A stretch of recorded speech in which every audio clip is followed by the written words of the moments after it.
Hi, my name is Ben Woody with PYI. In the following video, we will demonstrate how to apply KiwiGrip using different techniques to obtain different textures. When planning your project, please keep in mind the most aggressive texture will result in the most non-skid surface, while the least aggressive texture provides only a mild non-skid result, more suitable for a dry environment.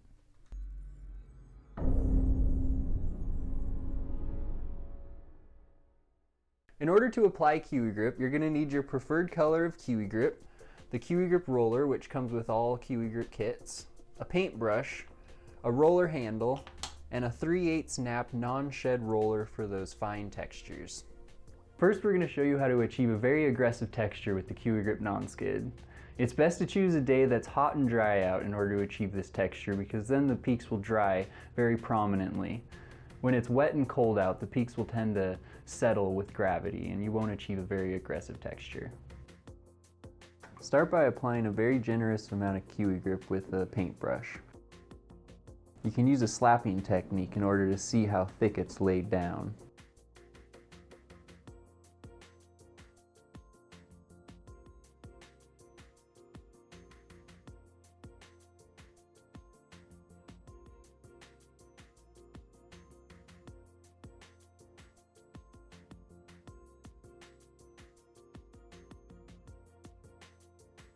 This doesn't have to be evenly spread out throughout the entire area, as the KiwiGrip roller will help spread it out.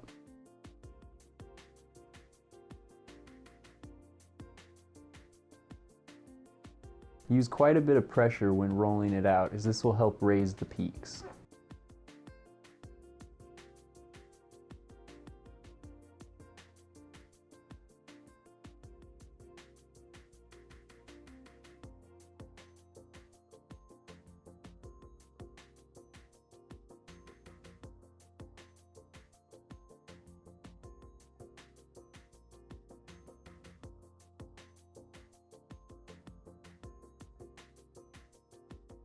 You can always apply more KiwiGrip to the areas where you laid it down a little thinner.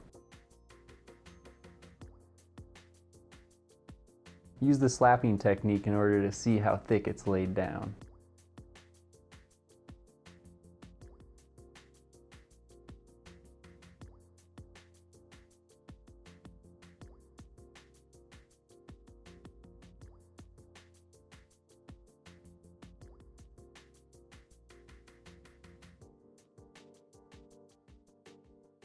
When rolling out the KiwiGrip, try different angles of rolling it out. This will help condense the peaks and make it a more consistent texture.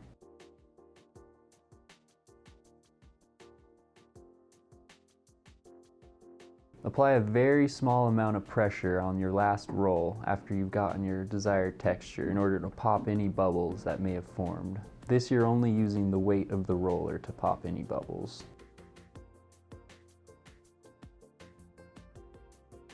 After you initially roll out the KiwiGrip, you'll want to wait for it to slightly tack up, about 2 to 15 minutes, and then you'll back roll it in order to get a really aggressive texture.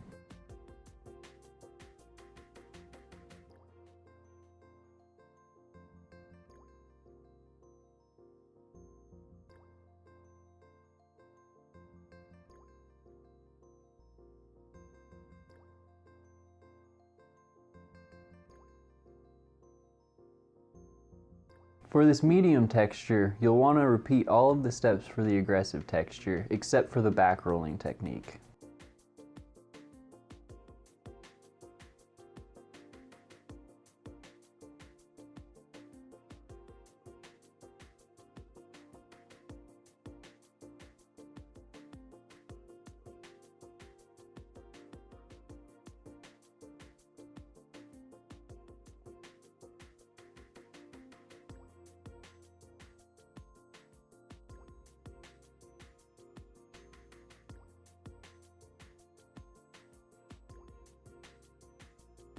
Before applying the mild texture, lay down a smooth, thin layer of KiwiGrip. This will help hide any exposed substrate that can become visible when applying a mild texture.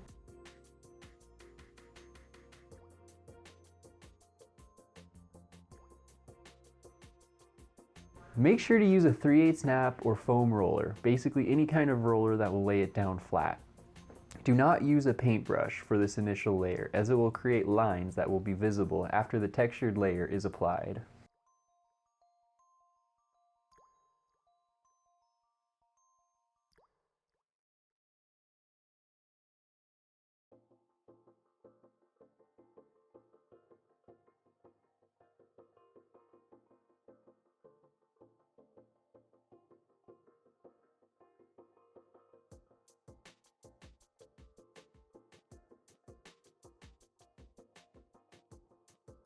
For this mild texture, repeat the same steps that were done when applying a medium texture.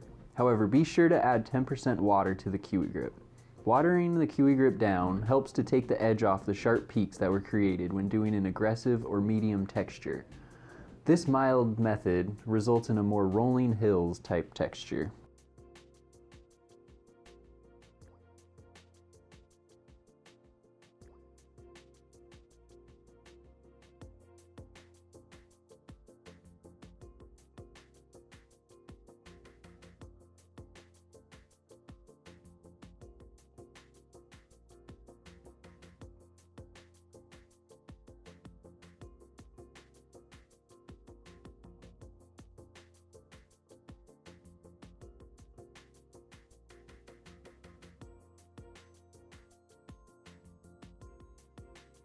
For the sandpaper texture, repeat the same steps as the mild texture when applying the initial smooth flat layer.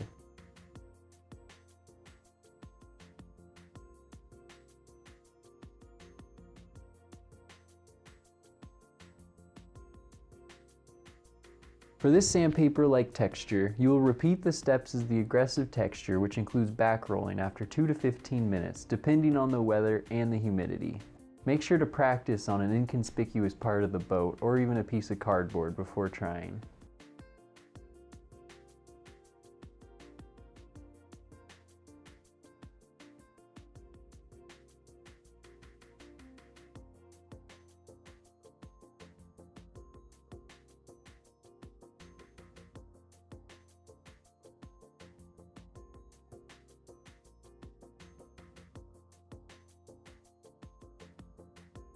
It may take several attempts to back roll in order to achieve an aggressive sandpaper texture.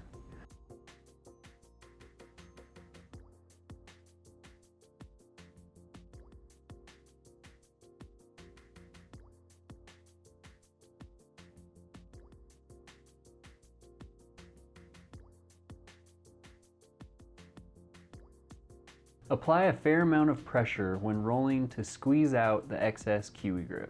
After an extended period of use, you may find that the KiwiGrip roller gets clogged with KiwiGrip, which may affect the texture by creating lines along the edge of where you are rolling.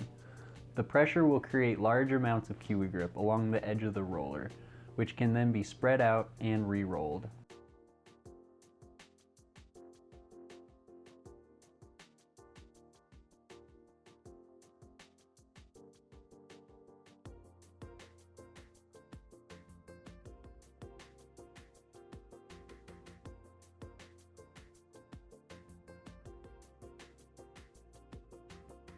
Try rolling straight instead of turning. A turning motion can cause smear marks to form.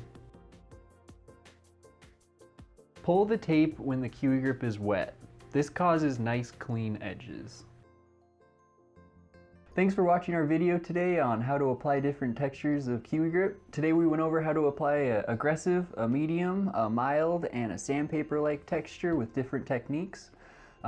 If you have any questions or helpful tips to share, please make sure to put them in our comment section, and make sure to like and subscribe to our channel, and we'll see you next time.